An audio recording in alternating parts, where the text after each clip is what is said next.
Hello, good morning. ഇന്ന് ഞായറാഴ്ച രാവിലെ സമയം 7 മണി. ഇന്നത്തെ ബ്രേക്ക്ഫാസ്റ്റ് ഇഡ്ഡലിയും സാമ്പാറും ആക്കാമെന്ന് വെച്ചു. ഇന്നത്തെ സാമ്പാർ കുറച്ച് മാറ്റി വെച്ചു.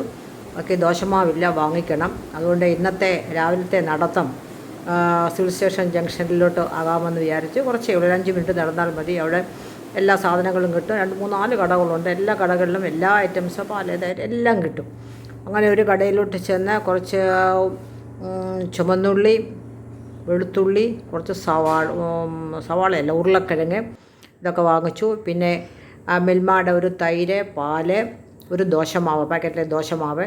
ആ ദോശമാവ് കൊണ്ടാണ് രാവിലെ ഇഡ്ഡലി ഉണ്ടാക്കിയത്. കുറച്ച് ഏത്തപ്പഴം, റോബസ്റ്റ പഴം, ഇതൊക്കെ ദിവസവും വേണം. പിന്നെ 4 മണിക്ക് കുറിക്കാനായിട്ട് എണ്ണയിൽ വറുത്ത നിലക്കടല മാവിൽ മുക്കി വറുത്തതൊക്കെ അതും കുറച്ചും ചായയുടെ കൂടെ കഴിക്കാമല്ലോ. ഇത്രയുമൊക്കെയൊക്കെ വാങ്ങിച്ചുകൊണ്ട് വന്നിട്ടാണ് ഇഡ്ഡലി ഉണ്ടാക്കി ബ്രേക്ക്ഫാസ്റ്റ് കഴിച്ചത്. 1 മണിക്കൂറൊക്കെ റെസ്റ്റ് എടുത്തു. ഒരു 10:30 ആയപ്പോൾ ഞാൻ അടുക്കളയിൽ പച്ചക്കറികളെല്ലാം ക്ലീനാക്കി വലിയ പീസാക്കി വെച്ചിട്ടുണ്ട്. ഒരു കൂട്ടുകറി ഉണ്ടാക്കാമെന്ന് വിചാരിച്ചു. കൂട്ടുകറിക്ക് പടവലം ഇട്ടില്ല, വെള്ളരിയും, മത്തങ്ങ, കുറച്ച് ക്യാരറ്റ്, ഒരു പച്ചക്കായ, പേങ്കായ, പിന്നെ ഒരു ഏത്തക്കായയുടെ പകുതി, ഇത്രയും കഷ്ണങ്ങൾ, 2 പച്ചമുളക് കീറിയത്, കറിവേപ്പില, അല്പം ഉപ്പ്, മഞ്ഞൾപ്പൊടി, കുരുമുളക് പൊടി ഇല്ലായിരുന്നു. പിന്നെ ഒരു ഗ്ലാസ് വെള്ളവും കൂടെ ചേർത്ത് അടച്ചു വെച്ചു. നല്ലതുപോലെ തിളച്ച് ഒരു 2-3 മിനിറ്റ് കഴിയുമ്പോൾ ഒരു 5 മിനിറ്റ് ഇരിക്കും. ചട്ടി ആയതുകൊണ്ട് ഒരുപാട് നേരം നമ്മൾ ഹൈ ഫ്ലെയറിൽ വെക്കണ്ട. ഒരുവിധം ഒന്ന് തിളച്ച് പകുതി ഒന്ന് ചാറ് പറ്റി വേകുമ്പോൾ കുറച്ച് തേങ്ങാപ്പീര, വേറെ ഒന്നും ചേർത്ത് തേങ്ങാപ്പീരയും കൂടെ തേങ്ങാച്ചിരകിയത് കൂടെ ഇതിൻ്റെ കൂടെ ചേർത്തിട്ട് വീണ്ടും അടച്ചു വെച്ച് വേവിച്ചിട്ട് വെള്ളം പരിപൂർണമായി പറ്റി കഷ്ണങ്ങളെല്ലാം നല്ലതുപോലെ വെന്ത് കഴിയുമ്പോൾ കുറച്ച് തേങ്ങ, അല്പം ജീരകം, കറിവേപ്പില, ഇത്രയും എണ്ണയിൽ വറുത്ത് ഇതിനകത്തോട്ട് ചേർത്തു. ഇതിൻ്റെ മുകളിലിട്ടാക്കി വീണ്ടും അടച്ചു വെച്ചു. തേങ്ങ വറുത്ത് ചേർക്കുമ്പോൾ ഈ കൂട്ടുകറിക്ക് നല്ല രുചിയാണ്. ഇതിനകത്ത് കടല, വൻപയർ ഒക്കെ പിഴിഞ്ഞ് ചേർക്കാൻ ഞാൻ ഒന്നും ചേർത്തില്ല. അങ്ങനെ തേങ്ങ വറുത്തതും ജീരകം, കറിവേപ്പില, തേങ്ങ ഇത്രയും മാത്രം കൂടെ ചേർത്ത് നല്ലതുപോലെ വറുത്തിട്ടപ്പോൾ നല്ല വാസനയായിരുന്നു. കറികൾ നല്ലൊരു വാസന വന്നു. ഇനി ഇത് നമ്മൾ ഒന്ന് ജസ്റ്റ് അടച്ച് വെച്ച് നമ്മുടെ ഭക്ഷണം കഴിക്കാൻ നേരം എടുത്ത് എല്ലാം കൂടെ മിക്സ് ചെയ്ത് വിളമ്പിയാൽ മതി. നല്ല രുചിയുള്ളൊരു കൂട്ടാനാണ്. കാരണം ഇത് അവിയൽ വെക്കുന്നതിനേക്കാളിലും ടേസ്റ്റ് ഇതാണ്. നമുക്ക് തേങ്ങ വറുത്തിടുന്നതുകൊണ്ട് നല്ല ടേസ്റ്റാണ്. അപ്പോൾ ശരി, അടച്ചിരിക്കട്ടെ, നമുക്ക് വിളമ്പുമ്പോൾ എടുക്കാം. ഇന്നലെ വീഡിയോ ഒന്നും എടുക്കാൻ പറ്റിയില്ല, വളരെ ബിസി ആയിരുന്നു. ഞങ്ങളുടെ church Ebenezer Marthoma church Peroorkada സ്ഥാപിതമായിട്ട് 50 വർഷമായി. അതിൻ്റെ 1 വർഷം നീണ്ടു നിന്ന പരിപാടികൾക്ക്, പദ്ധതികൾക്ക് പല പ്രൊജക്റ്റുകളുണ്ടായിരുന്നു. അതിൻ്റെയൊക്കെ സമാപന ദിവസം ഇന്നലെയായിരുന്നു. വൈകിട്ട് 4 മുതൽ 6 മണിക്കൊന്നും തീർന്നില്ല, 6 വരെ ആയിരുന്നു അതിൻ്റെ സമയം. അതുകൊണ്ട് ഭക്ഷണമൊക്കെ നേരത്തെ കഴിച്ചിട്ട് ഞങ്ങളൊരു 3 മണി ആയപ്പോഴേ പോയി. വലിയ ആൾത്തിരക്കാണ്.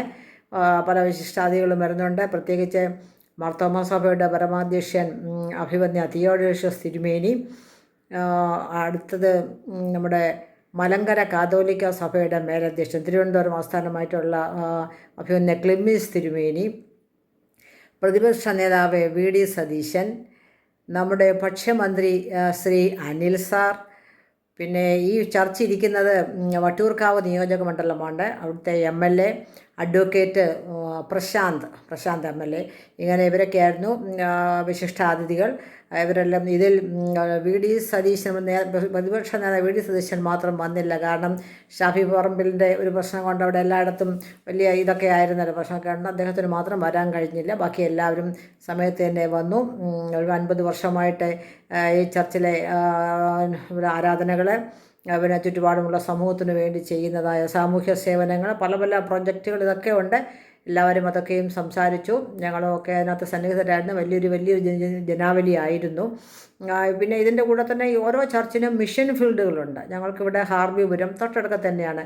പേരൂർക്കടയ്ക്ക് അല്പം AKG നഗറിലെ ഹാർവിപുരം അവിടെ ഒരു കൊച്ചു പള്ളിയുണ്ട്. അതേപോലെ ഇച്ചിരി തിരുവനന്തപുരത്ത് ഡിസ്ട്രിക്റ്റിനകത്ത് തന്നെ ഇച്ചിരി സാമ്പത്തികമായിട്ട് പിന്നോക്കം നിൽക്കുന്ന സ്ഥലങ്ങളിലൊക്കെ ചെറിയ പള്ളികൾ വെച്ച് കൊടുത്ത് അതിലൊക്കെ നേരത്തെ ഒരു ക്രിസ്ത്യനാണ് ക്രിസ്ത്യാനികളായിട്ട് ചെറിയ ഷെഡൊക്കെ വെച്ച് ആരാധന നടത്തുന്ന അവർക്കൊക്കെ ഒരു കുറച്ചുകൂടെ നല്ല ദേവാലയങ്ങളൊക്കെ ചെറിയ ദേവാലയങ്ങൾ വെച്ച് കൊടുത്ത് അവിടുത്തെ ആരാധന. പിന്നെ കാട്ടാക്കട ഒരു വയോജന മന്ദിരമുണ്ട്. അവിടെ 10-25 സ്ത്രീകൾ അഗതികളായിട്ടുള്ള സ്ത്രീകൾ താമസിക്കുന്നു. അത് കഴിഞ്ഞിട്ട് സ്നേഹതീരം എന്നൊരു പ്രൊജക്റ്റ് ഉണ്ട്. അത് മഞ്ഞാലുമൂട് തമിഴ്നാട്ടിലോട്ട് നിന്ന് കുഴിത്തറ ആ ബോർഡറിലാണ്. അവിടെയും ഈ എയ്ഡ്സ് രോഗികൾ അവരുടെ കുടുംബത്തിന് വേണ്ടിയതായ സാമ്പത്തിക സഹായം, മരുന്ന് ബാക്കിയൊക്കെ ചേർത്ത് അവരെ അവിടെ താമസിപ്പിക്കുന്നു. അവർക്ക് ബാക്കി വീട്ടിൽ ജീവിക്കാൻ ആവശ്യമായ കാര്യങ്ങളൊക്കെ കൊടുക്കുന്നു. പിന്നെ പാലിയേറ്റീവ് കെയർ എന്നൊരു യൂണിറ്റ് ഉണ്ട്. അത് ഈ ക്യാൻസർ പോലുള്ള വലിയ രോഗങ്ങൾ വന്നു കഴിഞ്ഞിട്ട് വീണ്ടും ചികിത്സയില്ല, അവരെ ആർക്കും വീട്ടിൽ ഉൾക്കൊള്ളാനുള്ള ഒരു സന്മനസ്സുമില്ല. അവരൊക്കെ ജസ്റ്റ് പ്രത്യേകം അവരെ സംരക്ഷിച്ച് പാട്ടും പ്രാർത്ഥനയും അതുപോലെ തന്നെ ഭക്ഷണമൊക്കെ കൊടുത്ത് ആശ്വാസമായിട്ട് അവർ ഈ ലോകത്തൊന്നും ഇവിടെ പറയുന്നവരെയുള്ള കാര്യങ്ങൾ നോക്കാനായിട്ട് അങ്ങനെ ഒരു സംഘടനയുണ്ട്. പിന്നെ save A heart save A family, അതായത് ഹാർട്ടിന് പ്രോബ്ലമുള്ള ആൾക്കാർക്ക് അവർക്ക് വേണ്ടിയതായ ചികിത്സാ സഹായങ്ങൾ കൊടുത്തു അങ്ങനെ ആ കുടുംബത്തെ സംരക്ഷിക്കാൻ. കുഞ്ഞുങ്ങൾക്ക് എല്ലാ വർഷവും സ്കൂൾ തുറക്കുമ്പോൾ ബാഗ്, സ്കൂൾ പഠനോപകരണങ്ങൾ അതൊക്കെ കൊടുക്കുക. 8ാം ക്ലാസ് വരെ 7-ാം ക്ലാസ് വരെ സൗജന്യമാണ്. അത് കഴിഞ്ഞിട്ട് അതിന് മുകളിലുള്ളവർക്ക് ആവശ്യമെന്നുള്ളവർക്ക് അങ്ങനെ ഒരു സ്ഥലത്തൊരു ഒരു ദേവാലയം എഴുതാൻ അതിനോടനുബന്ധിച്ചുള്ള കാര്യങ്ങളിൽ ആ ചുറ്റുപാടും ആ ദേശത്തിന് വേണ്ടുന്ന കാര്യങ്ങളൊക്കെ ചെയ്യാനും ഞങ്ങളുടെ ഈ ചർച്ചുമൊക്കെ മുൻപന്തിയിൽ നിൽക്കുന്നു. കൂടുതലും ഇവിടെ എല്ലാവരും ഗവൺമെൻറ് വർഷങ്ങൾക്ക് മുമ്പ് വന്ന് താമസിക്കുന്ന ഗവൺമെൻറ് ഉദ്യോഗസ്ഥരാണ്. പിന്നെ ബാക്കിയൊക്കെ ഞങ്ങളെപ്പോലുള്ളവർ സാദം ഹുസൈൻ ഓടിച്ചു വിട്ട കൂട്ടത്തിൽ ഗൾഫിൽ നിന്ന് വന്ന് താമസിക്കുന്നവരാണ്. ഒക്കെ വലിയ സാമ്പത്തികമായി വലിയ ഉന്നത തലത്തിലൊന്നുമല്ല എങ്കിലും ഒക്കെ ഉണ്ടല്ലോ നമ്മുടെയും രീതിയിലുള്ള കൊണ്ട്. അപ്പം ഞങ്ങൾ ഈ തിരുവനന്തപുരത്ത് വരുന്നതിന് ഒരു 30 വർഷമായി. ഒരു 20 ഇയേഴ്സിന് മുമ്പ് 1975 ഈ ചർച്ച് പണിതത്. അന്നത്തെ ആൾക്കാർ വളരെയേറെ സാമ്പത്തിക സഹായം ചെയ്താണ് ആ ചർച്ച ഉണ്ടാക്കിയത്. പിന്നെ ഞങ്ങൾ വന്നു കഴിഞ്ഞിട്ട് ആ സമയത്ത് വലിയ പള്ളി ആയതുകൊണ്ട് ഇപ്പോൾ 500 വീട്ടുകാരുണ്ട്. ഞങ്ങളൊക്കെ വരുമ്പോൾ 400 വീട്ടുകാരൊക്കെ ഉള്ളൂ, 400-425 ഉള്ളായിരുന്നു. അപ്പോൾ 2 വികാരിമാരുണ്ട്, മെയിൻ വികാരി, അസിസ്റ്റൻറ്റ് വികാരി. 2 പേരുടെയും താമസിക്കാനുള്ള പാഴ്സനേജ് എന്നാണ് പറയുന്നത്. അവർക്ക് താമസിക്കാനുള്ള സ്ഥലം അതും ഇതേപോലെ റെൻറ്റിനുള്ള വീടുകളായിരുന്നു. പിന്നെ ഞങ്ങൾ വന്നതിന് ശേഷമാണ് പള്ളിയോട് ചേർന്ന ഒരു മെയിൻ പാഴ്സനേജ് പണിതത്. അപ്പോൾ ഞങ്ങൾ ചർച്ചിന് വേണ്ടി ഒന്നും ഞങ്ങൾ കോൺട്രിബ്യൂട്ട് ചെയ്തിട്ടില്ല, പക്ഷേ എങ്കിലും പാഴ്സനേജിന് വേണ്ടി ഞങ്ങളല്ലാകുന്നതിന് കോൺട്രിബ്യൂട്ട് ആ സമയത്തുള്ളവരെ എല്ലാവരും ചെയ്യുന്നു. അത് കഴിഞ്ഞിട്ട് വീണ്ടും അസിസ്റ്റൻറ്റ് വികാരിക്കും താമസിക്കാനായിട്ട് ഒരു പാഴ്സനേജ് എന്ന് പറയുന്നത് ഒരു വീട് വാങ്ങിച്ചു. അങ്ങനെ ഇതെല്ലാം ഇടവക ജനങ്ങളുടെ സാമ്പത്തികമായ അവരിലുള്ള കോൺട്രിബ്യൂഷനിൽ നിന്നാണ് ഇതെല്ലാം ചെയ്യുന്നത്. എല്ലാവരും മനസ്സോടെ കൊടുക്കുന്നവനെ ദൈവം സ്നേഹിക്കുന്നു. കൂടുതൽ വിതയ്ക്കുന്നവൻ കൂടുതൽ കൊയ്യുന്നു, ലോഭമായി വിതയ്ക്കുന്നവൻ ലോഭമായി കൊയ്യുന്നു. നിർബന്ധത്താൽ ഒന്നും ചെയ്യരുത്, അവനവൻ്റെ മനസ്സിന് സന്തോഷമുള്ളതുപോലെയൊക്കെ ചെയ്യുക എന്നുള്ള ദൈവിക വാക്യങ്ങളൊക്കെ അറിഞ്ഞ് നമ്മളൊക്കെ ഓരോന്നും ചെയ്യാൻ ബാധ്യസ്ഥരാണ്. അതുപോലെ സാധുക്കളായ പെൺകുട്ടികൾക്ക് വിവാഹ സഹായത്തിന് വേണ്ടിയും തൊഴിൽ പരിശീലനത്തിന് വേണ്ടിയുള്ള തയ്യൽ മെഷീൻ വാങ്ങിച്ചു കൊടുക്കുക. ഇങ്ങനെ കൊച്ചു കൊച്ചു കാര്യങ്ങളൊക്കെ ഞാനും സ്ത്രീജന സഖ്യത്തിൻ്റെയൊക്കെ പ്രവർത്തനത്തിൽ ഞാനൊരു 60 വയസ്സ് വരെ 10-20 വർഷം ഞാൻ ഉണ്ടായിരുന്നു. അതുകൊണ്ട് തന്നെ കാര്യങ്ങളൊക്കെ അറിയാം. ഇപ്പോൾ കുറച്ചുകൂടെ ഏജായി 70 വയസ്സൊക്കെയായി. അതിനിപ്പം നല്ല യങ്സ്റ്റേഴ്സായിട്ടുള്ള സ്ത്രീകളും ഉണ്ട്. അവർ അതിൻ്റെ കാര്യങ്ങളൊക്കെ ചുമതലയൊക്കെ നടത്തുന്നു.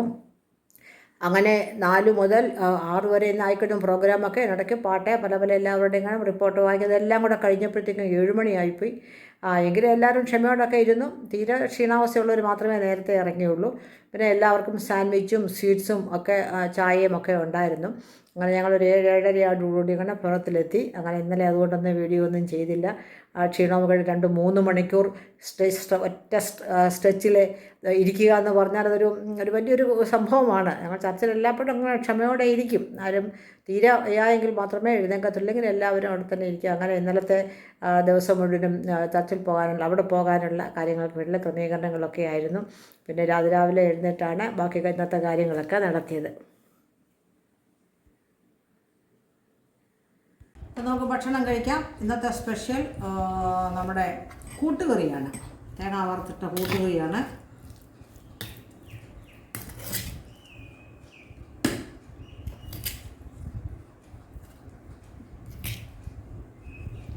പിന്നെ മീനച്ചാർ എടുത്തു. ഇനിയും അച്ചാറിനകത്ത് കഷണങ്ങളൊന്നുമില്ല. പിന്നെ ഇഞ്ചിക്കറിയുണ്ട്, അതൊക്കെ കൂട്ടാൻ കുറഞ്ഞ ദിവസങ്ങൾ നമുക്കെടുക്കാം. പിന്നെ പച്ചമോരും, അതാണ് ഇഞ്ചി, പച്ചമുളക്, ചുവന്നുള്ളി, കറിവേപ്പിലയൊക്കെ ചേർത്താണ്. ചുവന്നുള്ളി ചേർത്ത് കഴിഞ്ഞാൽ പിന്നെ പിറ്റേ ദിവസം ആകുമ്പോഴത്തേക്ക് ഒരു ചെറിയൊരു വേറൊരു ഇത് വരും, ഒരു രുചിക്കൊരു വ്യത്യാസം വരും. എങ്കിലും ചേർത്തു. അപ്പോൾ അതും കൂടെ ചേർത്താണ് ഇന്നത്തെ. അപ്പോൾ ഇതിനോട് ഈ കൂട്ടുകറിയുടെ കൂടെ ചേർന്ന ഒരു നല്ലൊരു ഇതായിരുന്നു. 2 പപ്പടം ഉണ്ടായിരുന്നെങ്കിലും അതുകൂടെ വറുത്തിരുന്നെങ്കിൽ കൂട്ടാൻ കുറഞ്ഞ ദിവസങ്ങളിൽ. പക്ഷേ ഓർത്തില്ല, രാവിലെയും ഷോപ്പിൽ പോയതാണ്, എങ്കിലും മറന്നുപോയി.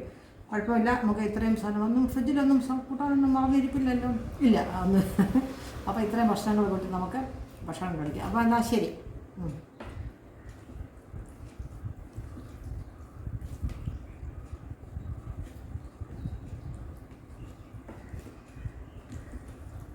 കൂട്ടുകറി നല്ല ടേസ്റ്റാണ്. തേങ്ങ വറുത്തിട്ടുണ്ട്. എനിക്ക് ഒക്കെ ഏറ്റവും നല്ല രുചി വരും. അവിയലിനെക്കാട്ടിലും ടേസ്റ്റാണ്.